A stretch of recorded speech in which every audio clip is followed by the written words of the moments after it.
Hello. चल। हाँ तो गुड मॉर्निंग बच्चों, आज हम लोग शुरू करने जा रहे हैं यूनिट वेक्टर। ये यूनिट वेक्टर लेक्चर नंबर 3 है वेक्टर का।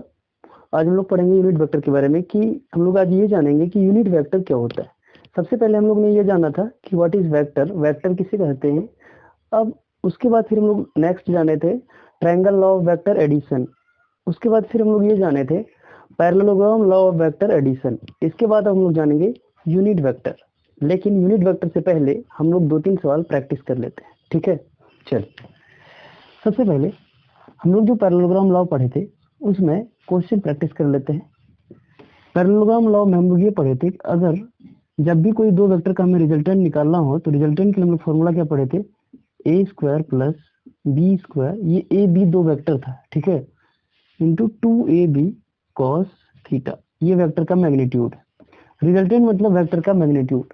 कोई भी दो वेक्टर अगर एक कोई पार्टिकुलर एंगल में है, अगर दोनों वेक्टर का हमें मैग्नीट्यूड चाहिए तो ऐसी स्थिति में हम लोग ये फॉर्मूला का प्रयोग किए थे। फॉर्मूला है अंडर रूट पहला वेक्टर का स्क्वायर प्लस दूसरा वेक्टर का स्क्वायर प्लस 2 इंटू पहला वेक्टर इंटू दूसरा वेक्टर इंटू कॉस थीटा। ये जो थीटा है एंगल बिटवीन टू वेक्टर्स, ये दोनों वेक्टर के बीच का एक पार्टिकुलर एंगल है, ठीक है।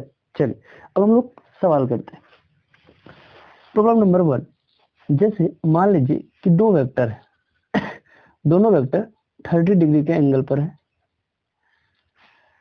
अब ये वेक्टर है आपका 3a, दूसरा वेक्टर है a। अब हमें ये फाइंड करना है, फाइंड आउट करना है कि इसका मैग्नीट्यूड कितना होगा, ठीक है। चलिए देखिए, ये फाइंड करने के लिए सबसे पहले हम लोग क्या करते हैं, इसको मान लेते हैं कि ये पहला वेक्टर है। ये क्या है आपका, ये पहला वेक्टर है और ये दूसरा वेक्टर है। मैग्नीट्यूड का फॉर्मूला क्या होता है, फॉर्मूला होता है पहला वेक्टर का स्क्वायर प्लस दूसरा वेक्टर का स्क्वायर प्लस 2 इंटू पहला वेक्टर इंटू दूसरा वेक्टर इंटू कॉस थीटा। और ये जो थीटा है यही थीटा है, angle between two vectors. Now magnitude of vector R 3a vector का square plus b vector is vector a plus 2 into vector a into second vector is vector a into cos. The angle between two vectors will be 30 degree. Now the resultant vector will 9a vector plus a vector